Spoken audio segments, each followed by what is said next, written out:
Gottes Geschenk entdecken. Jetzt ein Geschenk, wir haben es vorhin auch gehört von der Monika, Plastik, Rosen mit Bedeutung. Aber Geschenke spielen in unserem Leben eigentlich noch eine grosse Rolle. Nicht nur bei den Kindern, dort natürlich besonders, wenn es um Weihnachten geht und Geburtstag. Ich bekomme das jetzt im Moment hautnah mit bei unseren Kindern, das ist ein riesen Event. Ich selber, mein grösstes Geschenk, das ich wahrscheinlich bekommen als Kind, wir sind in Afrika gewohnt, 6 Jahre, und mein Gotti hat mir und meiner Schwester einen Flug gezahlt von Kamerun in die Schweiz, 3 Wochen in der Schweiz und nachher wieder retour. Das ist wahrscheinlich das grösste Geschenk, das ich mal bekommen habe. Aber Gottes Geschenke, die haben noch eine andere Dimension. Da geht es um noch etwas mehr. Da geht es um Beziehung. Und dazu vielleicht ein kleines Geschichtchen. Sagen wir jetzt mal, das ist eine Familie Meier und die zügelt an einen neuen Wohnort. Und die haben einen Bub, Fritzli, ich weiss nicht, ob es schon ein Teen ist, aber auf jeden Fall, der kommt in eine neue Klasse rein, der Fritzli. Und dort akzeptieren sie ihn nicht, in der Schule. Das heisst, er ist immer der Ausgestossene. Für den wird das Leben effektiv schwierig, schwer. Er kann nicht mehr so gut schlafen, der erlebt viel Schweres. Am Abend ist er schon gestresst, weil er weiss, am nächsten Tag muss ich wieder in die Schule. Jetzt kommt aber die Zeit, wo der Fritzli in die Schule geht und sieht, wie einer von seiner Klasse, von einem, der älter ist, gepäckelt wird und will verschlagen werden. Und der Fritzli geht dort rein und hilft seinem Klassenkamerad.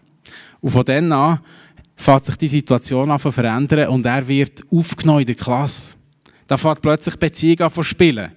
Jetzt könnt ihr euch vorstellen, das war nicht ein Geburtstagsgeschenk, aber für den Fritzli und für die ganze Familie ist das ein Riesengeschenk. Das hat mit Beziehung zu tun. Merkt ihr etwas von dem? Und in diese Richtung geht es mit dem Geschenk, das Gott für uns parat hat. Jetzt werde ich das noch ein bisschen genauer erklären. Wie geht das genau? Wisst ihr, wenn man ja ein Geschenk bekommt, es kommt auch noch immer ein bisschen auf den Kontext drauf an. Nämlich, es gibt ja Leute, die sammeln alle möglichen Sachen, oder? Es gibt Liebhaber von zum Beispiel alten Traktoren. Das gibt's. Jetzt stellt euch vor, jemand, der es ganz gut meint mit mir, würde mir so einen alten Traktor bei mir in die Wiese stellen, weil er mir einfach ein riesiges Geschenk machen will. Ja, ich könnte ja mit dem nicht umgehen. Ich würde dem Chef anrufen und sagen, ob wir das Ding entsorgen können, oder? Oder wenn ihr meinem Sohn eine 1000-fränkige Weinflasche schenken würde. Ja gut, auch mir. Ich könnte das gar nicht schätzen. Ich habe doch keine Ahnung, was das genau meint. Oder? Und darum, für ein Geschenk zu verstehen, muss man auch ein bisschen den Kontext kennen. Wissen, in was für eine Situation kommt so ein Geschenk rein. Und von dem werde ich jetzt erzählen und schauen, was sagt die Bibel darüber, von diesem Geschenk von Gott. Und da gehen wir miteinander den ganzen Anfang der Bibel. Das ist entscheidend, für das zu verstehen. Die Grösse von diesem Geschenk von Gott können wir nur ermessen, wenn wir auch verstehen, was eigentlich ist passiert und wo wir als Menschen stehen. Die Bibel sagt, dass schon die ersten Menschen der Bund, den eigentlich Gott hat vorgehabt, nämlich ein Bund von der Liebe und von einer tiefen Beziehung von Gott mit uns Menschen, dass die den haben gebrochen, dass sie den haben verlassen, weil sie Gott sind untreu geworden. Das lesen wir im 1. Mose im Kapitel 3. Und wir haben, auch in der letzten Predigt ist es immer wieder gekommen, das Thema, dass unsere Beziehung mit Gott, dass die zerbrochen ist und eigentlich eine Wiederherstellung braucht.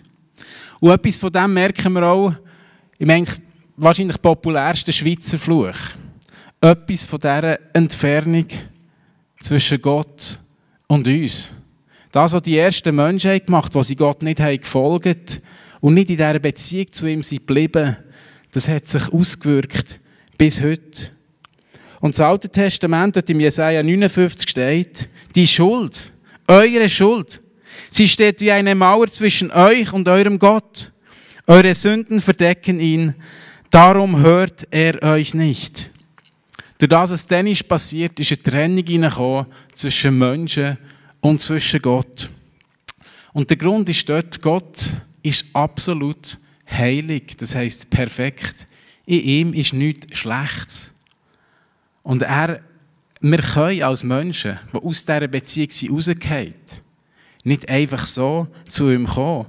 Es ist Sünde da und die macht einem dreckig und unwürdig, vor den Gott zu kommen. Und die Tatsache, die Situation, die gilt für jeden Mensch. Jetzt können wir natürlich sagen, ja, aber Moment, ich habe ja nicht einen Bund mit Gott gebrochen. Ich war ja dann nicht dabei gewesen. Dort, am Anfang der Zeit. Von dem, was ich vorher gelesen habe. Aber da wollen wir noch einmal genau hinschauen. Und wir haben jetzt 3 Predigten gehört in diesem Jahr schon von Markus. Die erste war die Suche nach dem Glück. Und wir merken dort, wenn wir das schauen, auch wir haben unser Glück nicht zuerst bei Gott gesucht und ihm zutraut, dass er es uns einfach geben kann, sondern in Geld, in Beziehungen, in Ausbildung, in Auto, in was auch immer möglich. Dort haben wir Glück gesucht. Und das ist eine Gesinnung, die wir haben in unserer Gesellschaft und die hat sich auch auf uns übertragen. Dann merkt man plötzlich, aha, es hat doch mit mir zu tun, auch wenn wir es vielleicht unwissentlich haben übernommen. Aber diese Haltung, ich suche mein Glück irgendwann und nicht bei Gott, das trennt uns letztendlich und macht uns nicht glücklich. Ob die Frage, warum lässt Gott es zu, haben wir gestellt, vielleicht vorwurfsvoll gegenüber Gott und uns nicht überlegt, wo ist denn mein Beitrag? Ich habe einen freien Willen. Wie setze ich den ein? Und vielleicht bei dem, was dann gelungen ist und was gut geht, wo wir sagen, hey, wow, das habe ich geschafft. Super, beim Erfolg. Und bei dem, was nicht klappt, Gott, warum lässt du das zu? Wo bist du denn jetzt? Und ich habe gemerkt, etwas von dem steckt wahrscheinlich in jedem von uns. Vor allem im Sport merkt man es aber gut. Oder? Wenn die Schweizer gewinnen, wir Schweizer haben gewonnen im Shooten, oder? Und wenn sie haben verloren und haben auf den Sack bekommen, jetzt haben sie wieder verloren. Sie, die. Also da steckt etwas in uns von dem. Oder auch das Dritte, auch wir haben für Selbstverwirklichung gelebt und dort drin den Sinn vom Leben gesucht. Dem nachgesprungen. Und haben durch das Beziehungen beeinträchtigt, weil wir nur auf uns schauen. Und Einsamkeit ist die Folge. Unter den Menschen, etwas, was wir merken in unserer Gesellschaft, wo wir uns nicht einfach entziehen können. Und wenn wir das so schauen, merken wir, ja, das hat ja mit mir zu tun. Meine Beziehung zu Gott ist nicht so, wie sie eigentlich sollte sein und dürfte sein. Ich habe nicht Gott als Gott anerkannt. Das Glück, alles, was ich habe, bei ihm gesucht. Sonst habe ich mich von ihm abgewendet, mit ihm nichts zu tun haben. Vielleicht ihn einfach links liegen und schon nach rechts sein. Aber die Bibel sagt dem Sünde und Schuld und heisst, ist schlussendlich eine Zielverfehlung. Und die Bibel sagt im Römerbrief, im Kapitel 3, Paulus schreibt dort, jetzt habe ich gezeigt, dass alle Menschen unter der Herrschaft von Sünde leben. Es ist keiner, der einsichtig ist und es gibt keinen, der nach Gott fragt. Jeder hat sich von ihm abgewendet. Das ist die Realität, wo wir heute drin leben. Dass unsere Beziehung zu Gott zerbrochen ist. Und es gibt keinen Ausweg und keine Entschuldigung. Jeder von uns ist schuldig von Gott und ist von ihm getrennt.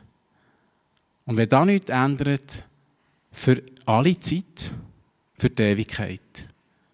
Das ist die Situation, in der wir drinnen stehen. Sünde heisst eigentlich Zielverfehlung. Und wenn Sünde, die grösste Sünde ist, ich verfehle mein Ziel, nämlich, dass ich eine Beziehung zu diesem Gott, ich frage ihm nichts nach. Ich gehe neben dem vorbei, neben dem Gott vom Leben, neben dem, was er für mich eigentlich geplant hat. Und ich glaube, das spürt man und merkt man im Leben. Wenn man sucht nach etwas, was nicht findet in allen möglichen Sachen.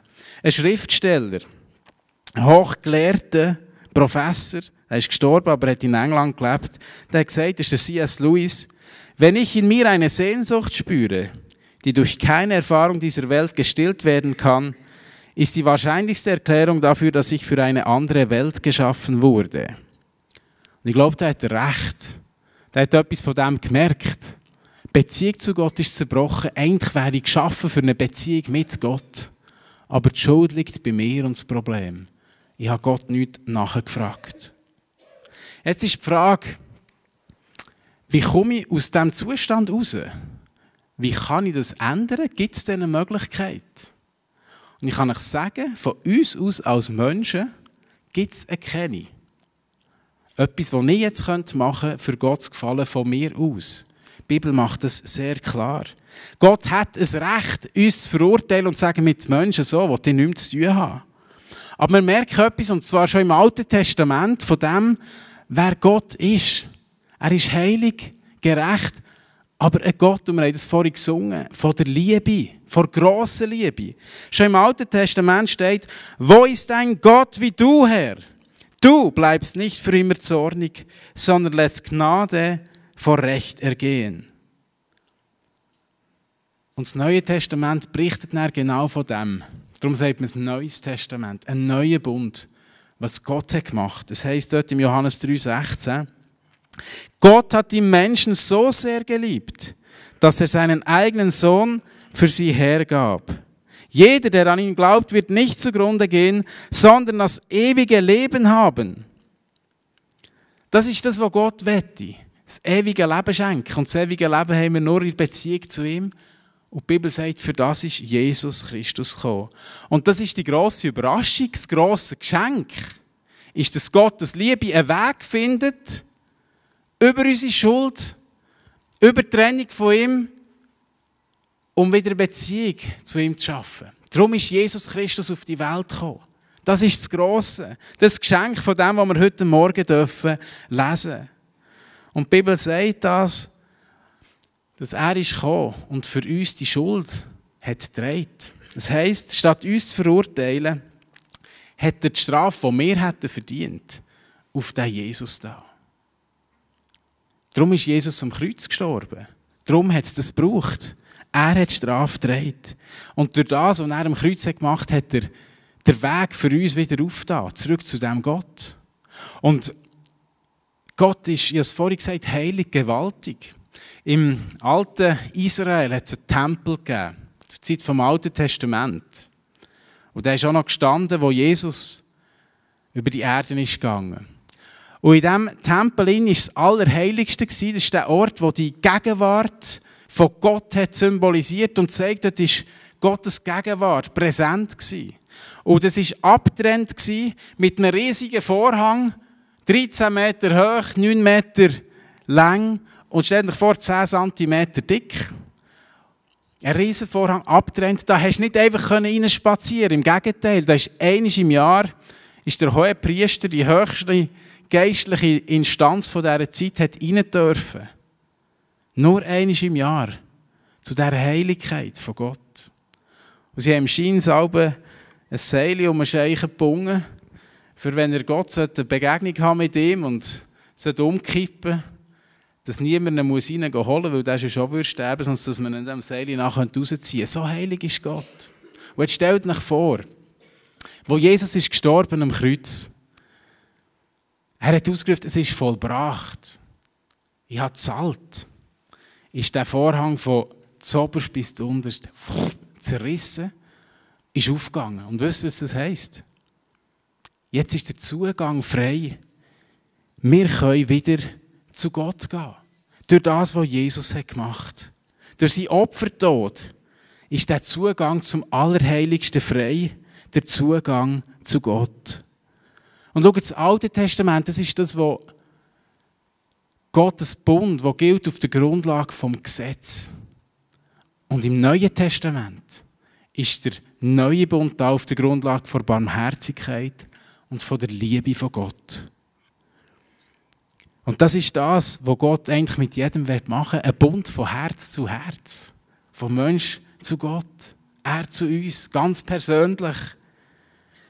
Und das ist das, so wie bei einer Hochzeit. So einen Bund wird Gott mit dir schließen, der gewaltige Gott, der grosse Gott. Und Gottes Liebe, die hat für immer. Und die ist auch zu dir. Hört sie nicht auf. So wie die Rose, die wir gehört von Monika, die die Liebe so ausdrücken, die Gänge hat. Eine solche Liebe hat Gott zu dir. Und da können wir eigentlich nur staunen und schauen, was Gott für eine Liebe hat. Und das Geschenk hat natürlich viel mit Weihnachten zu tun. Dann ist Jesus auf die Erde gekommen. Und es ist auch richtig, dass wir das feiern. Dass wir hey, uns können überlegen, es gibt nichts Größeres als die Liebe von Gott, die zu uns ist gekommen. Das Geschenk, das er uns geben will. Und das zeigt, Gottes Liebe ist stärker als alles Böse und stärker als jede Sünde. Er ist der eingegriffen hat, der mächtige Gott für uns zu begegnen und uns das Geschenk der Versöhnung mit ihm zu geben. Und ich habe mir gedacht, hey, eine Beziehung, das ist etwas so Wichtiges, oder Beziehung in unserem Leben. Ich habe geschaut im Hoffnungsbarometer. Das ist eine Umfrage, die sie machen, alle Jahr, für das kommende Jahr. Fragen sie die Leute, in was sind eure grössten Hoffnungen? Was ist euch am wichtigsten? Und auf Platz 1 war eine glückliche Ehe, Familie, Partnerschaft. Das ist noch vor persönlicher Gesundheit.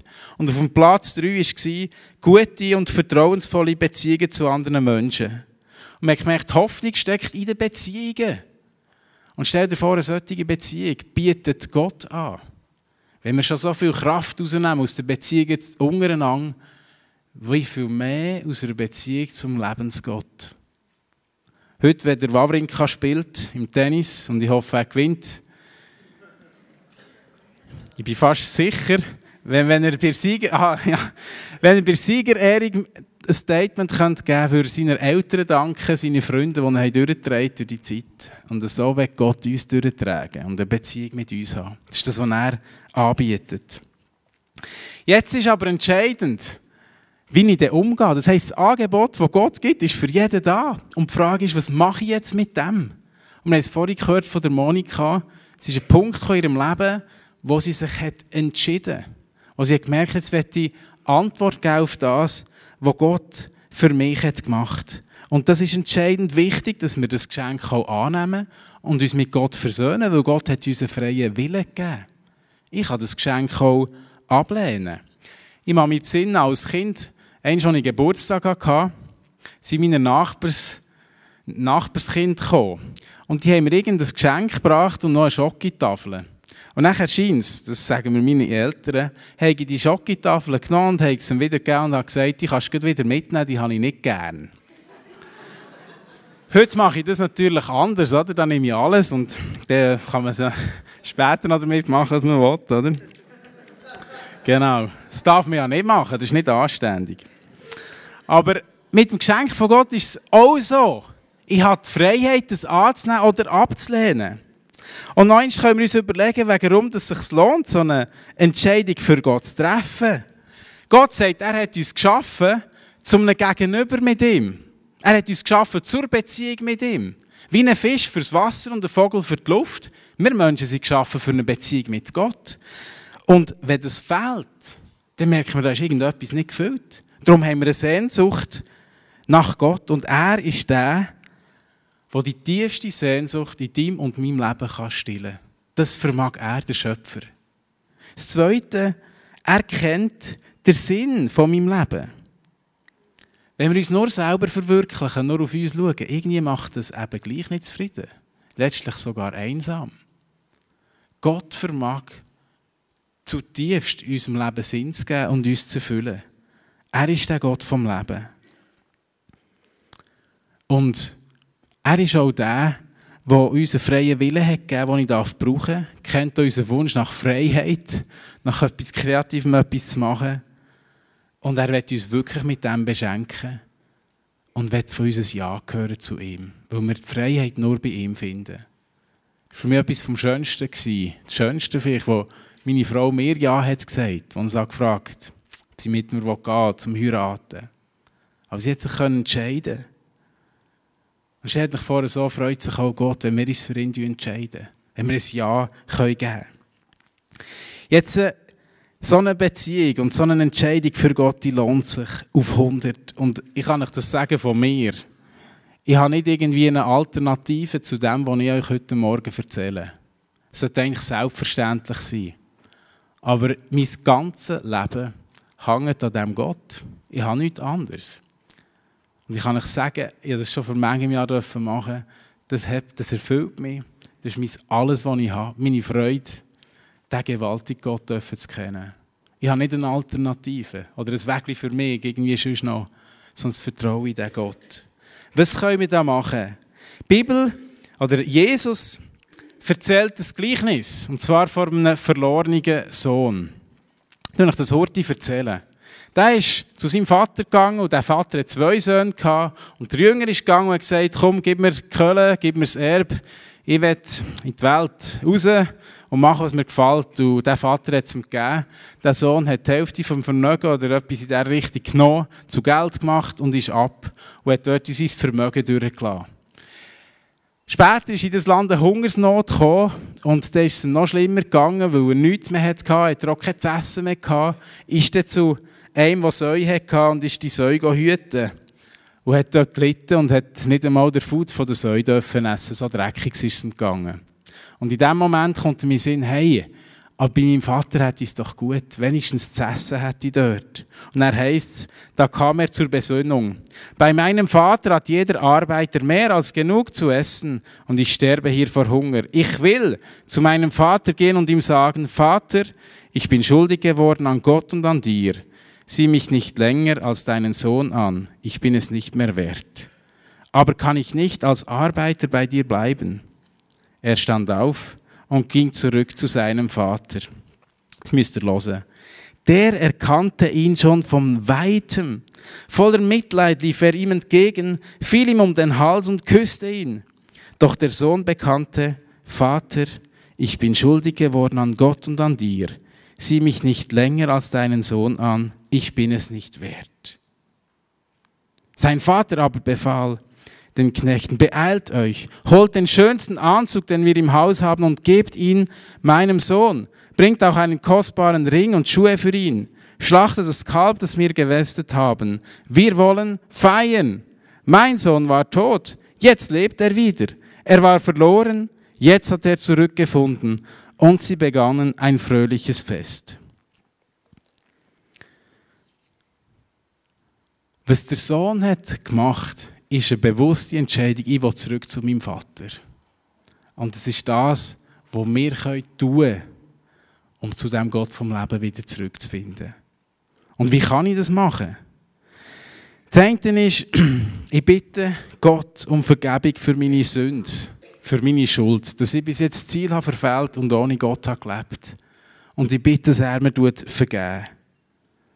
Und ich tue Jesus anerkennen als mein Erlöser, als der, der für meine Schuld ist gestorben.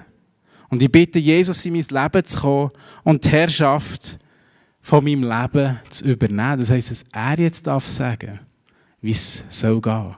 Und er ist der König, Herr vom Leben, unser Schöpfer. Er weiss es am besten. Das ist das Beste, was ihm passieren kann. Und das darf ich Gott sagen mit einem Gebet. Jetzt, Franziska, kannst du mir mal ein Päckchen bringen, bisschen gut? Ich habe nur eine Hand zur Verfügung, darum bin ich froh, wenn du das machst. Gottes Geschenk entdecken. Könntest du das mal auftun?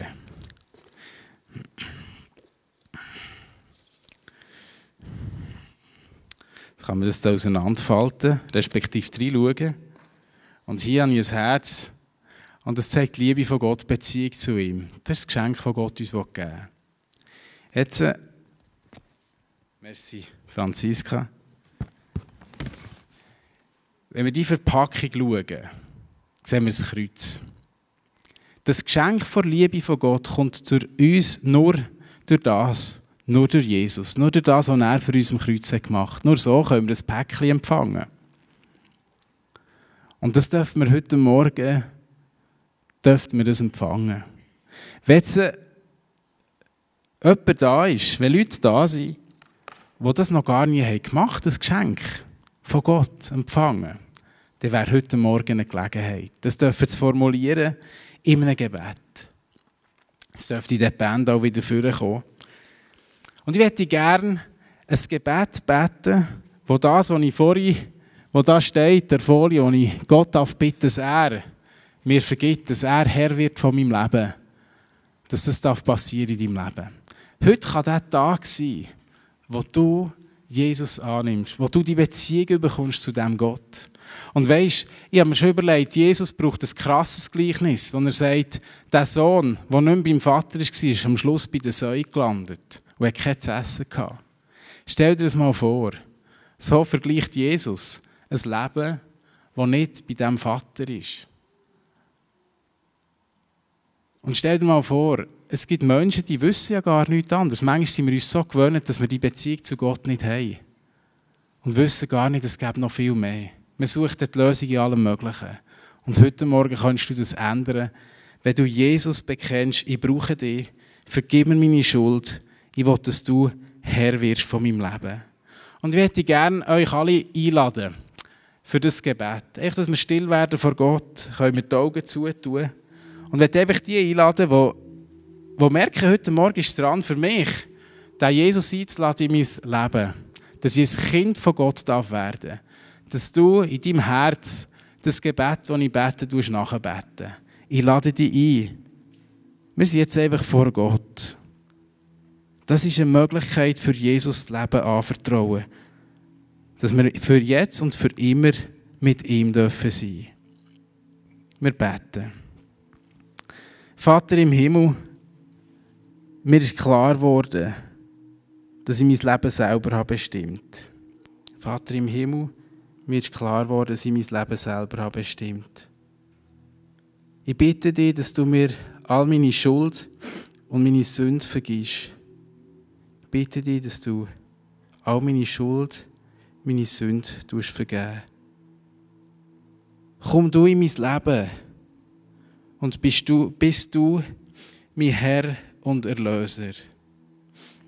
Komm du in mein Leben und bist du mein Herr und Erlöser.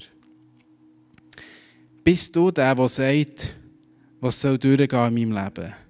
Bist du der sagt, was soll durchgehen in meinem Leben? Ich danke dir jetzt, dass du mein Gebet hast gehört. Ich danke dir jetzt, dass du mein Gebet hast gehört. Und dass ich ein Kind von dir sein darf. Dass ich ein Kind von dir sein und dir darf gehören. Dir darf gehören. Amen. Vater, du weißt, wer das Gebet jetzt mitbetet, mit aufrichtigem Herzen. Und Herr, ich bitte dich, dass du jedes segnest und erfüllst mit deinem Heiligen Geist. Und jedem eine überwältigende Erfahrung ist, zu merken, hey, ich darf zu diesem Gott vom Leben gehören. Ich habe das Beste gefunden, was es gibt. Der Gott. Danke vielmals. Möchtest jedes segnen. Amen. Amen. Wer das Gebet hat betet, lade ich ein. Wer will, ich würde gerne jedem noch eine Bibel schenken. Dann kommt doch nach dem Gottesdienst Hurti zu mir führen. Es würde mich sehr freuen. Und die Bibel sagt, wer Jesus aufnimmt, dem gibt es Recht, ein Kind Gottes zu sein. Das ist gewaltig. Und ich werde auch jedes, der das schon erlebt hat, der vielleicht das schon seit Jahren darf sein, ein Kind von Gott einfach ermutigen. Wir können das Geschenk von Gott entdecken. Ich habe heute das noch einmal ganz klar versucht aufzuzeigen. Ich möchte uns ermutigen, das Geschenk zu entdecken, das hört nie auf. Das geht immer weiter, weil Gott ist noch grösser und noch besser und hat noch mehr parat für uns, was wir uns je vorstellen können. Und er macht dich schön, wenn du und ich ihm nachfolgen. Und will uns wieder brauchen, für anderen das Geschenk zu zeigen, für andere das Geschenk gross zu machen, dass viele noch das dürfen lernen kennen. Das ist das, was mein Herz schlägt. Und ich weiss auch vielen von euch, dass noch viele das dürfen entdecken. Seid gesegnet. Amen.